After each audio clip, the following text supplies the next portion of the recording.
महाभारत युद्ध, जब महाभारत युद्ध 18 दिन का होने वाला था, पर भगवान ने आधा समय 1 दिन का युद्ध को बंद कर दिए, क्योंकि कृष्ण भगवान ने बोले नहीं अब युद्ध नहीं होगा। तो पहले प्रभु के मुंह से ये वाणी था जो 18 दिन युद्ध होगा, वो तो व्यर्थ नहीं होगा, वो तो होगा। तब महाभारत युद्ध के बाद प्रभु आके द्वारिका में पहुंचे तो सब लोग पूछे, सब यदुवंशियों ने पूछे प्रभु युद्ध खत्म हो गया? तो प्रभु बोले नहीं, कुछ युद्ध बाकी रह गया। तो प्रभु को उन्होंने बोले फिर आप दोबारा जाएंगे युद्ध के लिए? तो भगवान कृष्ण बोले नहीं, मेरे को नहीं जाना है, इस युग में वो युद्ध नहीं होगा, वो कलयुग में होगा। तो सब पूछे जो महाभारत का योद्धा थे वो सब क्या कलयुग में जन्म होंगे, ना नया महाभारत बनेगा? तो भगवान कृष्ण ने बोले नया महाभारत नहीं, ये जो महाभारत में जितने सैन्य, जितने राजा, जितने सप्तरथी, जितने पांडवों, जितने बालोवीरों थे, सब जन्म होंगे और उनके साथ फिर दोबारा लड़ाई होगी। कली जुग रे महाभारत टी ओडिशा भूमि प्रमाण, उत्कल सबु उत्पत्ति होइब ठीके ठीके राम सुन। प्रभु रुक्मणी गीतारे माता रुक्मणी को भगवान कृष्ण कलयुग में महाभारत के बारे में बताए थे। इसको भविष्य मालिका पुराण में अच्युतानंद ने लिखे, पर उस ग्रंथ के नाम रुक्मणी गीता, माता रुक्मणी और कृष्ण भगवान के बीच में विचार, भविष्य मालिका यही है। तो उसमें रुक्मणी माता को कृष्ण भगवान बोले जो महाभारत युद्ध बाकी रह गया वो कलयुग में उड़ीसा में होगा। तो बोले प्रभु उड़ीसा में क्यों होगा? प्रभु बोले उड़ीसा में जगन्नाथ क्षेत्र में उसी समय स्वयं जगन्नाथ कल के अवतार होंगे, तो उड़ीसा में वो क्षेत्र है महाभारत का। कितने दिन वो युद्ध होगा? तो प्रभु बोले 13 दिन युद्ध होगा, क्योंकि उसी युग में जो समय बहुत बड़ा है, इस समय का समय कम है। स्वर्गलोक में जैसे पितृलोक को 365 दिन में एक बार पिंड दान दिया जाता है, 365 दिन में उनका 1 दिन होता है। हमारा 365 दिन मिले तो पितृलोक में 1 दिन होता है, तो इसलिए हर दिन वो खाते हैं और उनका दिन ऐसे कटता है, रात ऐसे कटता है। तो द्वापर युग में भी धर्म के कारण समय के हिसाब से महाभारत युद्ध 13 दिन होगा। इसी युद्ध में कौन कौन भाग लेंगे? कौरव लेंगे, पांडव लेंगे, और जितने सैन्य थे वो भी लेंगे। तो कौरव पांडव क्या जन्म हो चुके हैं? हाँ, कौरव पांडव जन्म हो चुके हैं। 5 पांडव उड़ीसा में जन्म हुए हैं, कौरव भारत की कोने कोने में जन्म हुए हैं, और उसमें सप्तरथी जो महाभारत युद्ध में भाग लिए थे वो भी आएंगे, और उसमें 5 बालवीर जैसे खाटू बाबा बर्बरिक वो भी आएंगे, और अभिमन्यु आएंगे, बब्रू वाहन आएंगे, घटोत्कच भी आएंगे, और एकलव्य, ये सब आएंगे। महाभारत युद्ध होगा।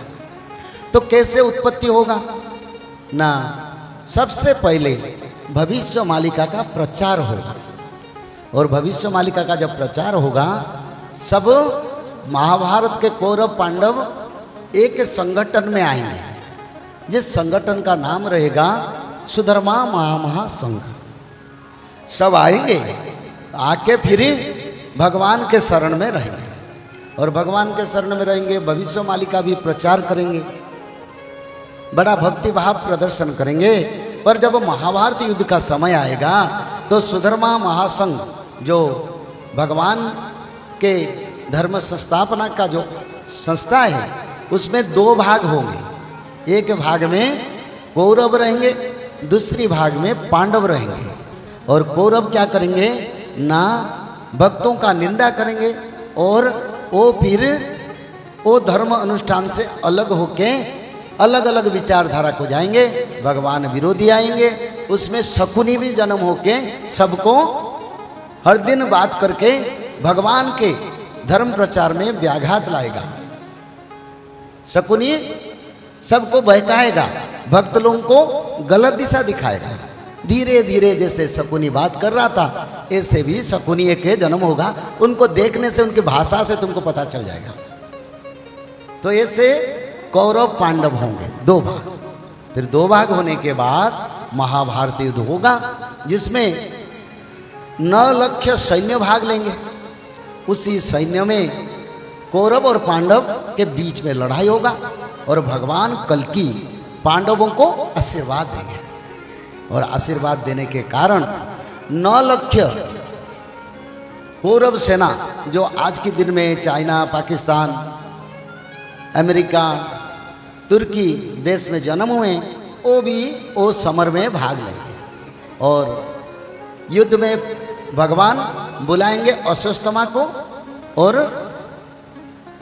नकुल और सहदेव, जो कोलकाता के एक पर्वत पर अभी तपस्या करते हैं। अभी वो हैं, वो जन्म होके अभी तपस्या करते हैं। वो पर्वत का नाम मैं नहीं बोलूँगा, वो गुप्त है, मेरे को पता है, शास्त्र में लिखा है।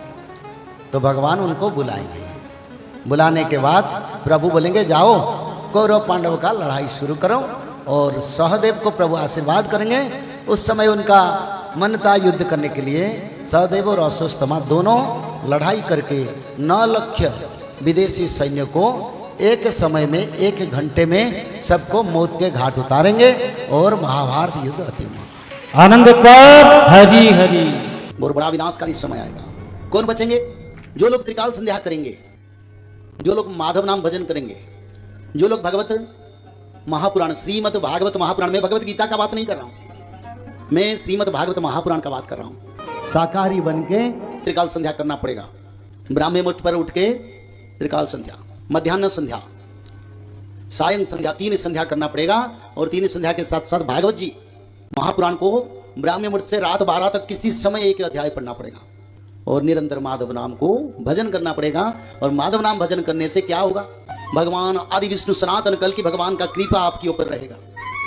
जब यहाँ गोलियां बरसेगा, मिसाइल बरसेगा, पंचवत का प्रलय होगा, तब माधव नाम भज के भक्त लोग रक्षा हो जाएंगे। और तृतीय विश्व युद्ध के बाद सत्ययुग का आगमन होगा। जय श्री माधव। जल प्रलय, महामारी और भूकंप, अग्नि प्रलय, वर्ल्ड वार 3 और महाविनाश, ये तो एक दिन होना ही है। लेकिन इस सब से आप बच कैसे सकते हैं? सबसे पहले नॉनवेज खाना छोड़ दीजिए, अंडा भी नहीं खाना है, और किसी भी तरह का नशा मत करिए, और गलत काम मत कीजिए, और सत्य, प्रेम, दया, क्षमा और शांति का आचरण कीजिए। और 3 चीज कीजिए। उसमें से सबसे पहला है त्रिकाल संध्या, यानी त्रिसंध्या। उसको दिन में 3 बार करते हैं। जैसे सुबह में करते हैं ब्रह्म मुहूर्त में, सुबह 4 बजे से लेकर के 6 बजे के बीच में आप कभी भी कर सकते हैं। लेकिन आपको समय नहीं मिला तो समय आप आगे पीछे कर सकते हैं, आधा घंटा 1 घंटा पीछे कर सकते हैं। दोपहर में 11:30 बजे से लेकर के दिन का 1 बजे तक कर सकते हैं उसके बीच में। शाम को 5 बजे से लेकर के 6:30 बजे तक कर सकते हैं। दिन भर में 1 बार नहा के त्रिकाल संध्या जरूर करें। बाकी समय आप हाथ पैर मुंह धोकर भी कर सकते हैं। और 3 बार आप श्री गंगे बोल करके स्टार्ट कर सकते हैं। जो दूसरा उपाय है वो है श्रीमद् भागवत महापुराण पठन। दिन में 1 अध्याय जरूर पढ़ें। दिन भर में 1 अध्याय जरूर पढ़ें। वो भी ना हो सके तो 1 पन्ना तो जरूर पढ़ें। अगर उतना भी समय नहीं है तो 1 श्लोक जरूर पढ़ें। तीसरा उपाय, माधव नाम का जप करें, निरंतर करें। कोई भी काम करते हुए करें, हमेशा माधव नाम का जप करें। त्रिसंध्या का पीडीएफ, श्रीमद् भागवत महापुराण का पीडीएफ और भविष्य मल्लिका का फ्री ई बुक भविष्य मल्लिका पुराण, ये सब आपको डिस्क्रिप्शन बॉक्स में मिल जाएगा। भविष्य मल्लिका के बारे में अधिक जानकारी के लिए आप भविष्य मल्लिका के वेबसाइट पर संपर्क कर सकते हैं, भविष्यमल्लिका.com। और अधिक जानकारी के लिए भी कल्कि अवतार ऑफिशियल चैनल को देख सकते हैं, जहाँ पर मल्लिका के बारे में खुलकर बातें रखी गई है, जहाँ पर आप लगभग 1000 जितना वीडियो आपको देखने को मिल जाएगा। और भी आपको अधिक जानकारी जानना है त्रिसंध्या के बारे में और कोई आपको सवाल है तो नीचे दिए गए नंबरों पर आप संपर्क कर सकते हैं।